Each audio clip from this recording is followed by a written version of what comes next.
이제 하나님 말씀 증거하겠습니다. 하나님 말씀, 오늘 우리에게 주시는 하나님 말씀은 마가복음 10장 13절에서부터 16절 말씀 함께 봅니다. 다 자리에 일어나셔서 함께 합독하도록 하겠습니다.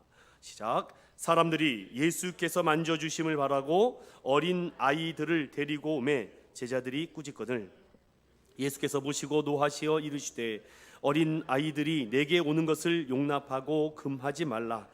하나님의 나라가 이런 자의 것이니라. 내가 진실로 너희에게 이르노니 누구든지 하나님의 나라를 어린 아이와 같이 받들지 않는 자는 결단코 그곳에 들어가지 못하리라 하시고 그 어린 아이들을 안고 그들 위에 안수하시고 축복하시니라. 아멘. 제목을 따라해볼까요? 누구든지 예수님으로부터 다시 시작할 수 있습니다.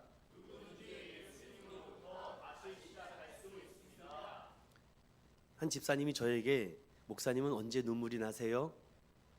라는 질문을 듣고 곰곰이 생각해 봤습니다. 과거에 흘렸던 눈물과 지금 목회자가 되어서 흘리는 눈물의 다른 점은 뭘까? 우리 남자분들이라면은 남자가 3번 울어야 된다라는 얘기 들어보셨죠? 태어나서 부모님이 돌아가셨을 때, 나라가 망했을 때 3번 운다고 합니다. 요즘은 그 3번째가 바뀌어져서 이별이나 군대 가거나 보이스 피싱을 당했을 때 운다고 합니다. 시인 이외수 씨는 이런 얘기를 남겼습니다. 횟수를 정해놓고 우는 것은 뻐꾸기 시계다. 가슴이 메마르면 눈물도 메마른다. 모름지기 인간이라면 타인의 아픔에도 눈물을 흘릴 수 있는 가슴을 간직해야 한다 라는 말을 남겼습니다. 그럼 나 엄성호는 언제 눈물이 날까? 먼저는 나 같은 죄인이 하나님의 은혜를 경험하고 기적같이 하나님의 종이 되었을 때 참 많이 울었습니다. 또 사랑하는 부모님의 건강과 가족들의 사랑과 격려와 응원이 있을 때 참 눈물이 납니다. 또 목회를 하다 보니까 말씀을 통해서 사랑하는 성도들이 변해가는 모습을 볼 때 눈물이 납니다. 목사님, 저 결단했어요. 저 말씀대로 살아볼게요. 주의를 지켜보겠습니다. 하나님의 것을 거룩하게 새기겠습니다. 이런 말씀 들을 때, 그리고 또 언제 눈물이 날까 생각하며 그 집사님에게 이렇게 말씀을 드렸어요. 사랑하는 아이들이 나에게 목사님이라고 부를 때 눈물이 나더라고. 야, 내가 목사님이라니. 아이들이 나한테 목사님, 목사님 이렇게 불러줄 때 울컥울컥해요. 예수님도 눈물을 3번 흘리셨다고 합니다. 베다니 나사로 무덤 앞에서 우셨고, 예루살렘 성을 입성하실 때 그 뜨거운 애국심에 눈물을 흘리시며, 겟세마네 동산에서 십자가를 앞에 두고 통곡의 눈물로 기도하신 3번의 울음이 있었다 합니다. 예수님의 눈물의 기도는 인류에게 담긴 구원의 감격의 결과까지 얻게 된 눈물이죠. 사랑하는 믿음의 성도 여러분, 저는 이렇게 말씀을 시작해 보고 싶습니다. 누구든지 예수님으로부터 시작된 예수 생명을 붙들면 여러분의 미래는 이미 바뀌었습니다. 여러분, 다시 엄마 뱃속으로 들어갈 수 없잖아요. 우리의 첫 시작의 흙수저니 무슨 수저니 다시 바꿀 수는 없어요. 그러나 예수님으로부터, 예수 생명으로부터, 복음으로부터 다시 시작하면 여러분의 미래는 바뀔 줄로 믿습니다. 인생은요, 개인의 경험과 가치관에 따라 전혀 다르게 이해되고 해석된다고 합니다. 내 생각이 맞는 줄 알았는데 틀릴 수 있다라는 것이죠. 오늘 함께 봉독한 말씀도 대상에 대한 다른 이해와 관점의 차이가 나타납니다. 그래서 중요한 것은 오늘 이 본문의 말씀에 저와 여러분들을, 또 우리 인천은연교회에 주고자 하는 것은 바로 생각의 덩어리인 이 생각의 틀을 깨야 된다라고 말씀을 하는 것입니다. 생각의 틀을 깨지 않으면 어떠한 것도 행동으로 나타나지 않고 어떠한 것도 변화되지 않기 때문이죠. 예수님이 한가롭게 앉아서 아이들과 노닥거리는 것처럼 보이십니까? 예수님의 3년의 짧은 공생의 기간은 굉장히 타이트하고 바빴고 정신 없었습니다. 주님이 내가 메시아라는 존재를 드러내며 내가 앞으로 어떻게 될 것을 제자들에게 알림 시작으로부터 예수님의 이 핍박과 고난은 시작됐습니다. 예수님의 하루라는 시간은 수많은 사람들과 관계를 맺으면서 시작되죠. 저는 비즈니스와 세일즈를 굉장히 오래 한 사람입니다. 그래서 사람과 어떻게 이 만남을 유지하는지를 너무나도 잘 아는 사람이에요. 세 가지가 있습니다. 처음에는요, 관심을 보이면 만남이 돼요. 두 번째는 그 관심에서 멈추면 금방 인간 헤어집니다. 관리가 들어가야 돼요. 그런데 제가 이 관심과 관리를 수년 동안 한 사람입니다. 철저한 물질적인 관계, 서로의 유익적인 관계를 두고 만남이었죠. 그런데 여러분, 목회자가 되고 나니까 아무리 성도에게 관심을 갖고 아무리 성도에게 관리를 잘해줘도 변화되지 않아요. 언제 변화되느냐? 관계가 유지될 때, 내가 너를 알고 네가 나를 알 때 그 관계가 회복되면 오래 지속돼요. 무너지지 않습니다. 왜 가족이 웬만하면 끊어지지 않습니까? 엄마가 아빠를 알고 아빠가 엄마를 알고 엄마 아빠가 애들을 알고 애들이 엄마 아빠를 알기 때문에 그렇습니다. 그래서 내 신앙이 어떤지 그런지를 알고 싶으면 자녀들에게 물어보면 돼요. 네 엄마 아빠 어떠니? 그럼 진짜 신앙이 그때 나와요. 예수님이 가시는 곳곳마다 수많은 인파가 모여듭니다. 예수님의 시간은 오직 사람들을 향해서만 달려갑니다. 예수님의 밀도 깊은 사랑을 체험한 사람이 있는가 하면 예수님의 그 밀도 깊은 체험을 겉핥기식으로만 체험하는 성도들도 사람들도 있었습니다. 두 부류의 사람들이 있었던 것 같습니다. 하나님과 1대1로 관계가 되어서 그 하나님의 십자가의 사랑을 체험한 성도들이 있고, 단순히 빵과 떡을 얻고자 왔다 간 사람들도 있었습니다. 그런데 오늘 이 말씀에 우리에게 던져주는 몇 가지 포인트 말씀의 메시지가, 저는 이 부분에 그 대상을 생각하는 그 사람들을 좀 찾아가면서 함께 은혜를 나누고자 합니다. 예수님은 하나님 나라에 대한 생각을 어린 아이들을 두고 말씀하는데, 첫 번째 사람들을 한번 살펴보겠습니다. 13절을 읽어봅니다. 시작.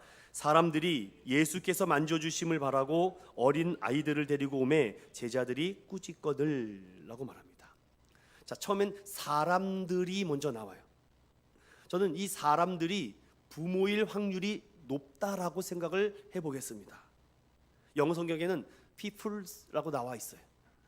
많은 군중들 속에 독보적인 사역을 감당한 예수님께서 사람들이 아이들을 데리고 옵니다.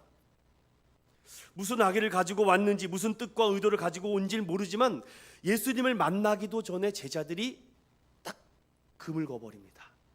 꾸짖었다라고 돼 있어요.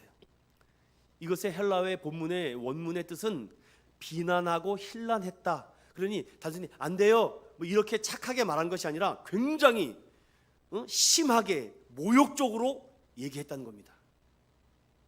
그런데 전혀 의외의 반응이 나옵니다. 예수님께서 그 사람들을 꾸짖는 것이 아니라 제자들을 꾸짖어요. 제자들과 사람들이 대립하는 가운데 예수님께서 제자들과 충돌하는 갈등이 생깁니다.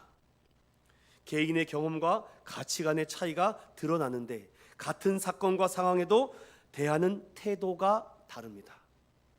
그렇다면 사람들에게 조금 더 집중해 보겠습니다. 당시 예수님에게 찾아오는 대부분의 사람들은 병든 자, 가난한 자, 궁핍한 자, 마음에 어려움이 있는 자, 인생에 갈급함이 있는 사람, 또 육체적인 장애가 있는 사람들이 대부분 예수님을 찾아왔습니다. 인생의 문제를 해결해 주셨습니다. 배고픔을 해결해 주셨습니다. 정신적으로, 사회적으로, 육체적으로 버림받은 사람들이 예수님을 찾아와서, 특별히 귀신 들린 자, 악귀에 눌린 자들이 예수님을 찾아와 그 문제를 해결받습니다. 왜냐? 이 문제는 초월자가 아니고서는 해결할 수 없기 때문이죠. 대부분 사회와 정치는 그런 사람들을 버리고 외면하던 사회였습니다. 하지만 예수님은 그들을 다 오라고 말씀하시며 눈먼 자를 보게 하시며 벙어리를 말하게 하시며 중풍병자를 낫게 하시며 보게 하시는 하나님의 능력을 체험하며 많은 사람들이 예수는 메시아구나를 깨닫게 됩니다. 그 무리 중에 사람들이 아닐까요? 초월적인 능력이 아니면 해결할 방법이 없는 이 절대절명의 사람들이라고 생각합니다. 그러면 오늘 이 예수님께서 사역하는 가운데 그런 사람들이 다시 또 예수님을 찾아와야 되는데 오늘 찾아온 대상은 그런 인생에 억눌리고 가난하고 궁핍한 사람들이 찾아오는 것이 아니라 아이들이 예수님께 찾아왔다. 그런데 그 사람들이 그 아이들을 데리고 왔다라고 되어 있습니다. 여기서 어린 아이라고 말하는 것은 헬라어로 파이디온이라고 얘기하는데, 파이디온이라는 뜻은 유아부터 12세의 어린이들을 말합니다. 당시 유대 문화의 관습을 이해해야 됩니다. 당시 만 13세가 되지 않으면 유대인들은 성인 취급을 안 하지 않았습니다. 사람 취급도 안 했습니다. 사람의 개수에도 들어가지 않았습니다. 당시 12세 아래 어린이들은 어떠한 수에도 들어가지 못했습니다. 그래서 오병이어의 기적에도 들어가지 못했던 거죠. 그런데 왜 이 사람들이 어린 아이들을 데리고 왔을까? 당시 유대 문화에는요, 속죄일이 되면은 아이들을 랍비에게 축복받도록 하는 관습이 있어서 그렇게 했을까? 이스라엘 백성들이 그 정도의 영적 수준과 레벨이 있었을까라고 생각하진 않습니다. 이 사람들은 지극히 평범한 사람들이었기 때문입니다. 그런데 예수님의 사역의 현장에 그 사람들이 아이들을 예수님께 데리고 왔는데, 여기서 성경은 뭐라 합니까? 예수께서 만져주심을 바랬다라고 돼 있어요. 병을 고쳐달라는 것도 아니고, 육신의 궁핍함을 해결해 달라는 것도 아니고, 인생의 사회적인 문제를 벗어나게 해달라는 것도 아닙니다. 그 사람들의 목적은 단 하나, 예수님이 만져주시기를 원한다. 영어 성경에는 my touch라고 돼 있어요. 그냥 이렇게 대기만을 원했다라는 정도로. 그러면 여기서 주목해야 될 것은 이 사람들은 도대체 어떤 믿음을 가지고 있었기에 예수님께 나온 것인가? 왜 예수님이 만져주심을 원했는지 그들의 행동의 믿음을 우리는 다시 깊이 생각해 봐야 됩니다. 저는 이것을 두 가지의 이 단서를 찾아서 묵상해 봤습니다. 사람들의 믿음은, 그 사람들의 믿음은 어떤 믿음이기에 어린아이들, 즉 사람 취급도 받지 못했던 그 어린아이를 데리고 와서 예수님께 만져주시기를 원했는가를 이 헬라어 단어로 찾아봤습니다. 데리고 오메라는 단어는 프로세페론이라는 동사인데, 이 단어에는요, 뭐뭐에게 바치다, 드리다라는 의미가 담겨져 있습니다. 당시 율법적으로 어린 아이들은 어떤 선생님이나 랍비 앞에 데려올 수 없었는데, 이 사람들은 도대체 어떠한 믿음이 있었기에, 저는요 이 말씀을 묵상한 가운데 어린 아이들이라도 하나의 인격체로 바라보고 있는 이 사람들의 믿음을 보게 됐습니다. 사랑하는 믿음의 성도 여러분, 우리가 그런 믿음과 눈으로 아이들을 바라봐야 됩니다. 아유, 뭐 애들이 뭘 알겠어, 다 압니다, 다 듣고 있어요. 여러분, 아이들이 가장 잘 알고 있습니다. 그래서 이 사람들은요, 하나의 인격체와 하나의 이 존중한 이 아이들을 예수님께 데리고 와서 예수님께 작은 호의라도 받고 싶어하는 이 사람들의 마음이 느껴지십니까? 어느 누구에게도 존중받지 못하고 대접받지 못한 이 아이들을 데리고 올 수 있는 믿음, 여러분들에게 이러한 믿음이 있기를 소망합니다. 설마 될까? 아니, 데리고 오세요. 이 사람도 될까? 데리고 오세요. 이 병든 자도, 이 죄악 가득한 사람도 주님은 그런 거 묻지 않습니다. 데리고 오시길 바랍니다. 이들은 예수님의 특별한 믿음과 체험한 자들이기 때문에 데리고 올 수 있었습니다. 자신도 예수님의 사랑을 체험했기 때문에 이 작은 아이들이라도 예수님의 만져주심을 바랬던 거죠. 예수님에 대한 확실한 믿음이 있다면 예수님에 대한 확신을 들고 여러분 어떠한 문제를 가지고도 주님께 찾아오는 믿음의 성도들 되시기 바랍니다. 또 하나, 만져주심이라고 되어 있는 이 헬라어단은 하프토마이라고 되어 있는데 어떤 분인지를 분명한 이해가 있기 때문에 데리고 왔다는 것입니다. 여러분, 데리고 옴을 당하는 사람은 왜 데려가는지 모르지만 데리고 오고자 하는 그 사람은 그분만 만나게 되면 너의 인생이 미래가 바뀌게 되는 것을 알기 때문에 데리고 오는 줄로 믿습니다. 여러분, 전도 대상자가 있나요? 데리고 오고자 하는 그런 마음이 있죠. 어떤 문제를 가지고든지 한번 가보자. 그런데 데리고 오는 그 전도자는요, 이 사람을 왜 데리고 와야 되는지를 이유를 알아요. 분명한 이해가 있기 때문에 데리고 오는 거죠. 설마 이런 이해는 아니겠죠? 야, 가면은 밥 준대, 야, 가면 선물 준대, 이런 것으로 데리고 올 수도 있겠지만 오늘 이 사람들은 예수님의 만져주심을 바란다는 것은 뭐냐면 너의 인생에 이분만 만나게 되면 너의 삶의 너의 질과 양이 완전히 달라지며 너의 인생의 미래가 달라지기 때문에 어린아이들이라고 할지라도 예수님과 동행만 하고 만나기만 하면 너의 삶이 바뀌어질 것이다. 신실한 마음과 기대가 있기 때문이죠. 이해와 예수님의 치료와 능력을 경험했던 사람은 그분을 초대하게 되어 있습니다. 아이들을 데리고 나올 정도의 애정과 책임감이 있는 이 사람, 나의 인생에 누가 만져주셔야 하는지를 명확하게 이해한 사람들 아닐까요? 12의 혈류병을 앓고 있던 한 여인이 있었습니다. 사회적으로 매정당하고 하혈을 했다는 것은 인간 취급을 못 받죠. 온갖 방법을 다 써서 병을 고치려고 했지만 고침받지 못했던 그 차이에 어떤 일이 있었습니까? 예수님이 오신다는 소식을 듣고 그 옷자락이라도 맞으면, 옷자락이라도 내가 건들기만 하면, 터치만 하더라도 내 병이 나을 거라는 믿음을 가진 여인이었습니다.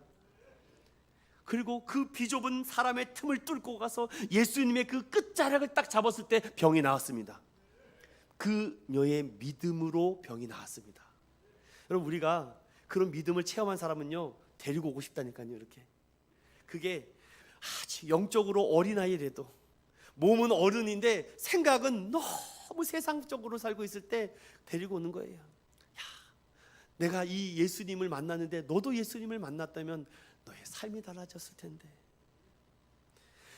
이렇게 비집고 가도 예수님의 능력을 받는데 자연스럽게 예수님께서 안수하고 축복하면 얼마나 더 큰 기적이 일어나겠습니까? 그래서 저는요, 여러분들에게 처음엔 관심이 있겠죠. 그리고 저는 여러분들을 관리하는 성도가 되지 않기를 바랍니다. 저는요, 관계로서 같이 밀접하게 밀도 깊은 사랑을 나누고 싶어요. 뭔 일, 이런 것이 아니라 그냥 자연스럽게 예배 중에 막 찬양을 하는데 온몸에 전율이 막 일어나는 그런 예배자들이 되시길 바랍니다. 왜 눈물이 났나고요? 여러분들이 저에게 목사님이라 불러줘서 그냥 눈물이 나. 왜요? 모르겠어요. 어느 날 여러분과 이렇게 가는데 길거리에 호빵이 있어요. 근데 이 사람이 사달라고 하지도 않았는데 그냥 호빵을 사주고 싶은 마음? 여러분 이거 아십니까? 그냥 내가 주머니에 1,000원밖에 없는데 나 저거 갖고 싶을 때 빌려서라도 10,000원짜리 사고 싶어주는 마음? 그게 그거라고요. 이게 관계라고요. 예수님과의 관계. 예수님은요, 항상 우리에게 모든 것을 내어주려고 하지 않을까요? 예수님께서 자연스럽게 만져주심의 축복은 얼마나 더 클까요? 저는 그래서 우리 아이들에게 온 가족 새벽 예배 드릴 때 마지막에 정말 예수 그리스도의 마음으로 진심을 다해서 12명의 아이들에게 축복하고 안수했습니다. 6명으로 시작했다니까요. 그런데 하나님께서 다, 그래서 저는 항상 이렇게 말합니다. 우리 교회는 배가 부흥하고 있다고. 아닙니까 여러분? 배가 부흥하고 있잖아요 여러분들. 보통 교회가 자리 잡고 부흥하려면은요 최소 5년부터 시작합니다. 그 교회 담임 목사님이 이름이 뭔지 이제 한 3년 돼야지 그 교회 담임 목사 이름이 그거가 이제 이해합니다. 내 인생에 예수님을 만나야 붙잡아야 된다는 믿음으로 여러분들 만져주심을 날마다 예배 가운데 간구하시기 바랍니다. 여러분의 믿음의 태도가 달라져요. 왜? 여러분의 미래가 좀 달라져야 되지 않겠습니까? 사랑 믿음의 성도 여러분, 평생 경험할 수 없는 일들을 이들은 지금 경험하고자 하는데, 여러분 저 같으면요 정말 싸갖고 가서 아마 예수님을 만나고자 했을지도 몰라요. 여러분 교회 올 때 어떤 마음과 심정으로 오시나요? 아유 늦었다 헐레벌떡 오십니까? 오늘도 부어주실 하나님의 은혜, 온몸에 따뜻한 하나님의 사랑, 뭘 망설이십니까? 주저하지 마시고 오십시오. 여러분, 아이와 같은 마음으로 찾아올 때 이미 주님께서 큰 은혜를 부어 주셨습니다. 예수님을 대하는 태도가 이 사람들은요 달라요. 데리고 옵니다. 뭐 애들이라도 데리고 와요. 병든 자도 데리고 오고 가난한 자도 데리고 오고 다 데리고 옵니다. 그리고 하나님 좀 저 영혼을 만져주세요. 만져만 주면은 변화가 될 줄로 믿습니다.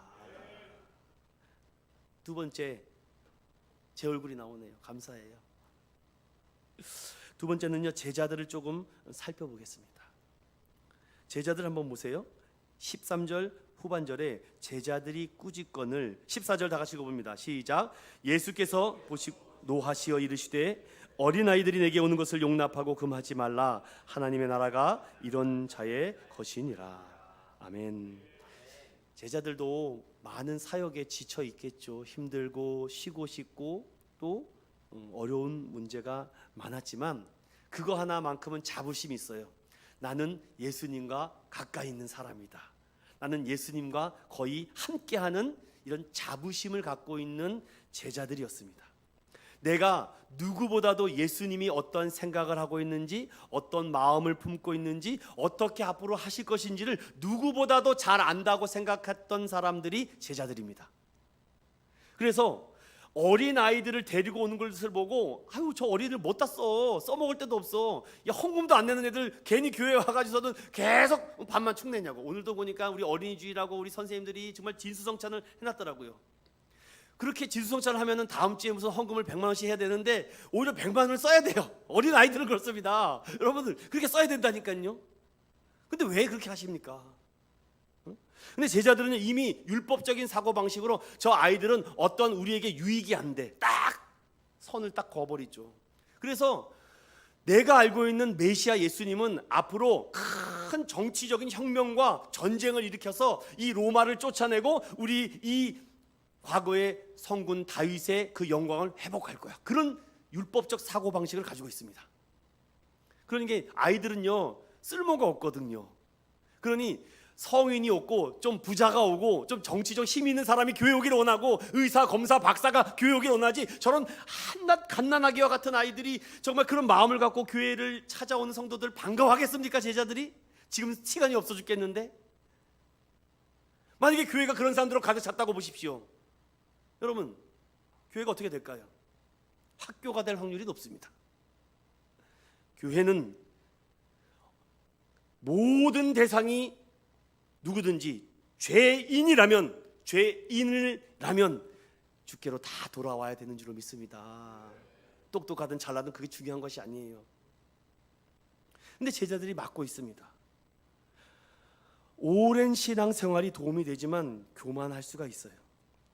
예수님이 당연히 자신들이 그 아이들이 오지 못하는 것을 막는 것을 칭찬할 줄 알았거든요. 그런데 노하셨다라고 돼 있어요. 원문에 보니까 예수님이 경노했다라고 돼 있어요. 경노. 여러분 경노는 무엇입니까? 네 잘못했다라는 것이죠. 예수님의 생각을, 하나님의 뜻을 제자들이 다 알았다고 해서 이미 그 사이에 다 자기들이 컨트롤하고 있는데 예수님은 제자들이 잘못했다라고 얘기합니다. 우리 혹 이런 생각들을 종종 하게 되죠. 다 해봤어. 나도 다 그거 들어봤어. 나도 예전에 그거 다 해봤어. 혹시 우리 마음에 그런 마음, 종교적인 오만의 마음이 있진 않을까요? 종교적인 교만의 마음이 있으십니까? 뭘 그렇게 많이 다 해봤는데요. 저도 아직 못 해봤는데요. 제가 이번 세미나에 가서 놀랐던 것은요, 70세가 되신 목사님이 오셨어요. 와서 훈련 받더라고요. 전 놀랐습니다. 야, 40, 50대 이분들이 와가지고서는 훈련받고 교회 부흥을 위해서 눈물을 흘려야 되는데 이제 은퇴할 얼마 되지 않은 목사님이 와서 할머니들이 와서 이게 막 써가면서 그거 하나라도 놓칠까봐 막 애태우면서 가장 일찍 먼저 오고 기도하고 그런 열정이 존경심이 가요. 그래서 마지막 수료식에 제일 고령자의 목사님을 세워서 선물도 주고 또 소개도 하더라고요. 나 저 배울 점을 하나 배웠습니다. 주님 나라 가기 전까지 공부한다. 주님 나라 가기 전까지 은혜를 간구한다. 주님 나라 가기 전까지 선교한다. 주님 나라 가기 전까지 설교한다. 이런 태도가 감동되는 줄로 믿습니다. 다 해봤다. 다 들어봤어. 나도 예전에 그거 다 해봤어. 우리의 충성과 관계로 생각하고 자기의 최면에 빠질 수가 있습니다. 관계가 자기 확신으로 덮어질 수 있습니다. 응답보다는 착각일 수 있습니다. 상대를 다 안다 그 순간에 넘어지죠. 당연히 칭찬받을 줄 알았던 제자들이 이렇게 격노하실 예수님 앞에 당황합니다. 그리고 예수님이 이렇게 얘기합니다. 어린 아이들이 내게 오는 것을 용납하고 금하지 말라. 하나님의 나라가 이런 자의 것임을 믿습니다. 그들이 생각하고 있는 하나님의 나라와 예수님이 말하고자 하는 하나님의 나라가 다른 것이죠.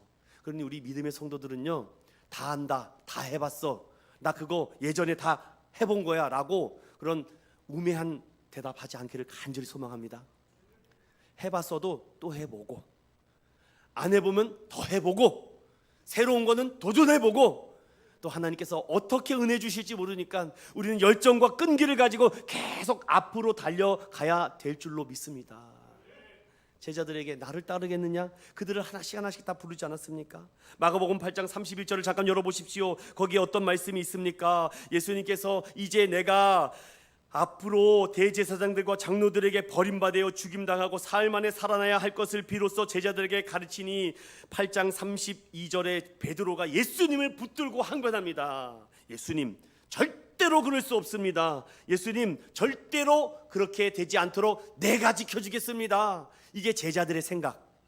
그래 예수님 뭐라 그래요? 사탄아 물러가라. 사탄아 물러가라. 너는 나를 넘어지게 한다. 내가 하나님의 일을 생각하지 않고 사람의 일을 생각한다. 이게 제자들의 생각과 예수님의 생각이 다른 거예요. 그렇게 말을 했는데도 10장 갔는데도 또 그러고 있어요.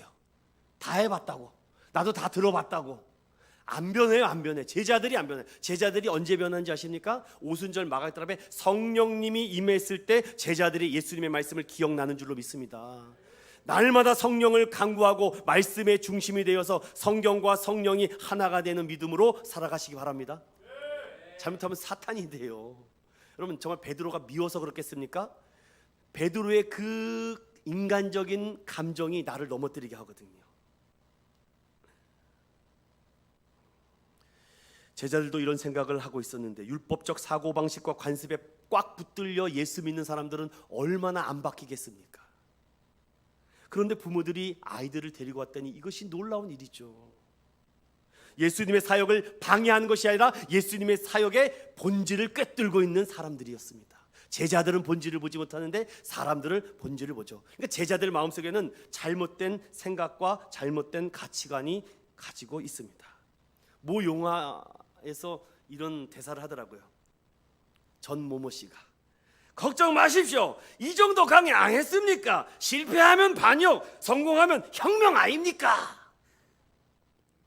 뭐 알아들으시나 보네요. 내가 하면 로맨스고 남이 하면 불륜입니까? 우리 안에 그런 가치관이 들어가면은 자기는 다 잘한다고 생각을 합니다. 여기는 원목사도 잘하는 거 하나도 없어요. 여러분 함께, 여러분 덕분에 얼마나 제가 칭찬을 받았는지 몰라요. 제자들은 군중의 뜻을 물어야 됩니다. 사람들 어떤 일로 오셨습니까? 무슨 일이십니까? 물어봤어야죠. 예수님의 본질을 알고 있다면, 하나님 나라의 가치관을 알았다면, 하나님의 가치는 이런 어린아이들과 같은 곳이니까 예수님 만나고 싶으세요? 그리고 또 예수님께 물어봐야죠. 예수님, 어린아이들을 데리고 왔는데 어떻게 해야 될까요? 물어보면 되잖아요. 왜 묻지를 않습니까? 혼자 생각하고 혼자 판단하고 율법적 사고방식이 유교적 기독교 불교적인 사고방식을 딱 가지고 예수님을 믿고 있으니 얼마나 힘들겠습니까? 주님이 원하시는 뜻과 마음을 수시로 물어보시기 바랍니다. 그래서 말씀과 기도로 살아가는 사람들은요, 수시로 주님께 물어보는 겁니다. 과거의 은혜에 머물지 않고 오늘 부어주실 은혜를 붙잡으시기 바랍니다. 얼마나 예수님께서 노하셨으면 제자들이 이렇게 당황했을까요?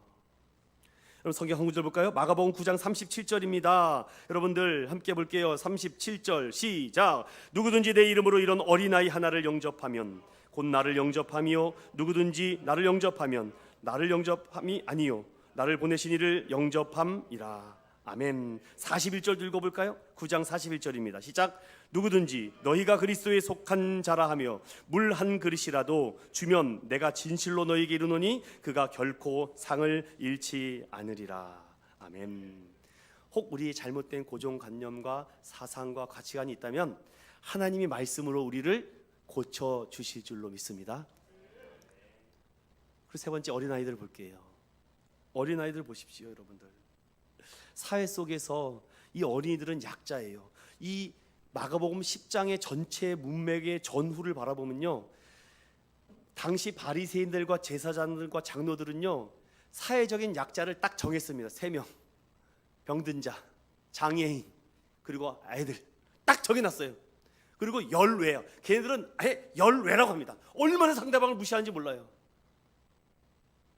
그런데 하나님의 나라가 이들의 것이라고 얘기하던데, 여기서 어린아이들을 속해서 말을 합니다. 사회 속에서 어린아이의 지위를 가진 자, 사회적으로 낮은 자, 권력이 없는 자, 대부분 힘없고 약한 자들이 이런 자들의 것이래요. 전 여기서 박수를 쳤습니다. 아, 하나님의 나라는 무기를 들고 힘을 들고 전쟁터에 나갈 수 있는 강한 자들의 것이 아니라 아이들처럼 아무런 힘이 없는 자들의 것임인 줄로 믿습니다.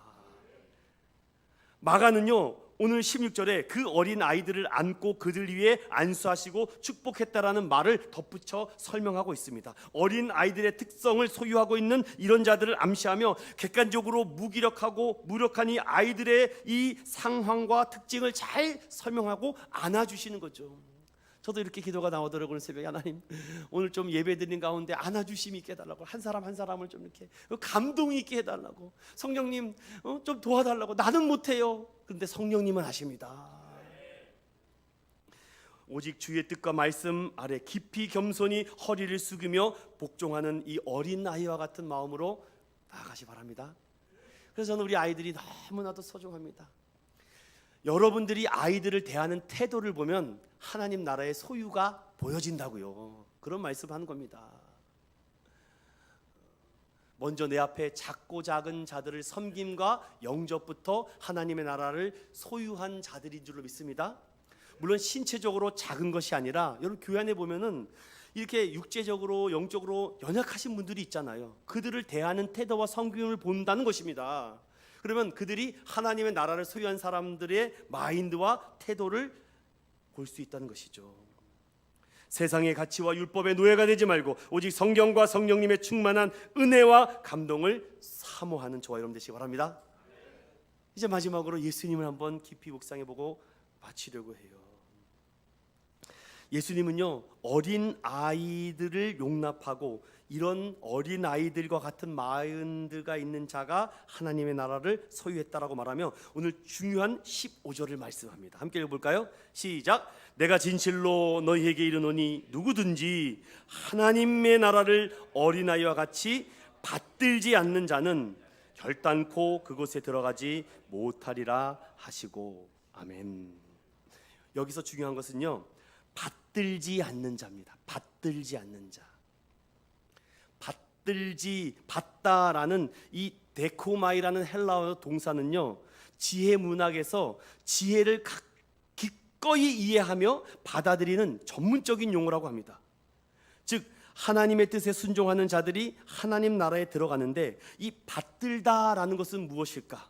여기 아주 기가 막힌 본질의 메시지가 담겨져 있었는데, 자 보세요. 어린 아이와 같이 하나님의 나라를 받들지 않으면 안 된대요. 자, 받든다는 것은 무엇입니까? 제가 여기에 컵이 있습니다. 자, 제가 여기에서 집사님에게 자 이거 받으세요. 그러면 여러분들이 어떻게 해야 되겠습니까? 제가 이거를 강제적으로 받으라고 하면은요 어떻게 하겠어요? 받아야 되겠죠. 그러면 거부할 수 있는 권리가 있습니까 없습니까? 없어요? 안 받을 수 있잖아요. 내가 받아라 그러는데 싫어요 하고 던져버릴 수 있잖아요. 자, 제가 좀 이해 쉽게 설명하고 싶어서 그랬습니다. 하나님의 나라와 구원의 은혜는요 수동적으로 받아지는 겁니다. 다시요, 이게 너무 중요해서 그래요. 여러분 이것만 알면 됩니다. 어린 아이들은요, 자 제가 아마 여기 좀 내려가서 자 하은아 이거 받아라 그러면 네 하고 받을걸요 아마. 근데 저와 여러분은 받아라 그러면 아 이거 금 맞나 막 깨보고 막 별 의심을 다 할걸요 아마. 아이들은요 받아라 그러면 뭐 생각이 안 해. 뭐 저 주는 거예요? 저주문자 막 이렇게 먼저 뺐습니다. 자, 구원은 수동적으로 하나님이 부어주시는데 그 안에 우리가 능동적으로 받아야 돼요. 능동적으로. 이것을요 중간태라 그래요. 중간태. 자, 수동태로 던지는데 우리가 능동태로 받아야 돼요. 그런데 전적인 하나님의 은혜가 있었기 때문에 우리가 받아지는 줄로 믿습니다. 이게 구원이라고요. 어린아이와 같이 받들지 않으면 그냥 하나님이 주셨기 때문에 어린아이 같이 아멘 하고 받으면 되는 거예요. 무슨 뭐 더 설명이 있겠습니까? 그렇게 하지 않으면 결단코 하나님의 나라 들어갈 수 없다는 겁니다. 하나님의 나라는요 우리의 생각과 방법과 방식으로 오지 않아요. 그러면 잘 들어보세요. 이제 마지막입니다. 그 받드는 내용이 있어야 되잖아요. 내용. 여기에 내용을 담아야 되잖아요. 그 내용이 뭐냐? 성경은 이렇게 말해요. 내가 대제사장과 서기장들과 장로들에게 잡힐 것이다. 잡히고 그들에게 고난과 핍박을 당하여 십자가에 달릴 것이다. 십자가에 모든 물과 피를 다 쏟을 것이다. 그리고 내가 3일 만에 부활할 것이다. 이것을 받들면 하나님의 나라다. 이해되셨습니까? 그걸 받들어야 된다고요. 이게 안 믿어진다니까요. 왜냐? 수동적으로 우리가 던져지는 것이거든요. 그런데 이것을 아멘 어린아이와 같이 믿습니다. 나를 위해 십자가를 지시고 나를 위해 구원하셨고 나를 위해서 양손 양발에 피 못을 박으시고 가시를 쓰고 옆구리에 십자가를 받으셔서 나의 모든 죄가 십자가에서 다 쏟아졌다라고 믿으시면 받아시면 하나님의 나라가 임한다고요. 요한복음 6장 이후에 오병이의 기적을 행하고 나서 백성들이 또다시 육신의 빵과 떡을 구하기 위해서 예수님을 찾아옵니다. 또 떡 달라고 하죠. 그랬더니 사람들이 묻습니다. 우리가 어떻게 하여야 하나님의 일을 알겠습니까? 라고 물으니까 예수님께서 하나님께서 보내신 일을 믿는 것이 하나님의 일이라. 하나님의 떡은 하늘에서 내려 세상에 생명을 주는 것이다. 나는 생명의 떡이다. 내게 오는 자는 결코 줄이지 아니할 것이요 나를 믿는 자는 영원히 목마르지 않겠다. 이 말씀을 뭐예요? 받아들이면 된다고요. 받아들이면 되는데 떡 안 주나 보네요 하고 가는 거예요. 요한복음 6장에 그래요. 다 가요. 다 가. 5천 명이나 먹었던 사람이 다 가요. 그래서 제자들이 이렇게 서 있습니다.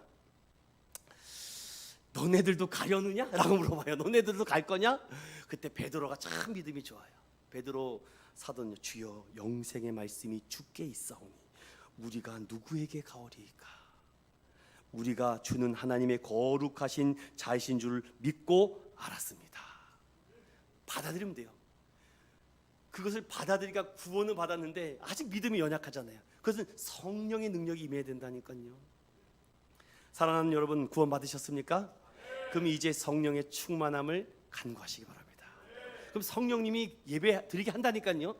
성령님께서 우리 인천님께 축복하면요 부흥하게 하십니다. 뭐 재물도 재정도 주실 것이고 선교도 하게 하실 것이고 여러분들 마음에 성령의 불이 임하면 불가능이 가능케 되고 있습니다. 결론으로 말씀을 마치겠습니다. 사랑하는 믿음의 성도 여러분, 예수님께서 드디어 아이들을 안아주셨어요. 그리고 안수하고 축복해요. 아니 교회에서 은혜 받는데 여러분 주저하지 마세요. 저는요 그때 그 12명의 아이들이 이게 예수님의 12제자로 보이더라고요. 막 그래서 야 얘네들이 뭔 일을 앞으로 10년 내에 될 것 같아. 그러기 위해서는 하나님의 나라를 자꾸 경험시켜줘야 되거든요. 여러분 주일학교 선생님들에게 응원 많이 해주세요. 격려 많이 해주세요. 여러분 정말 중요한 일을 하고 있는 것입니다. 여러분 일주일 내내 힘들게 고생해서 그 하루 쉬어도 얼마나 부족한데 그 아침 일찍 나와서 애들 가리키랴 뭐하랴 정말 훌륭하지 않습니까? 아마 하나님 나라에서 제일 아주 따뜻한 아랫목에 있을지도 몰라요. 어린아이들 같이 순수히 예수님께 복종하고 따르는 자, 다시 태어난 자가 하나님 나라 우리의 미래가 바뀌어졌습니다. 여러분 예수님을 따라가는 길 어려워 보이지만 받들면 되는 거예요. 받들면 때로는 옷자락이라도 잡는 심정으로 적극적인 능동적으로 나갑니다. 그럼 이미 하나님께서 부어주세요.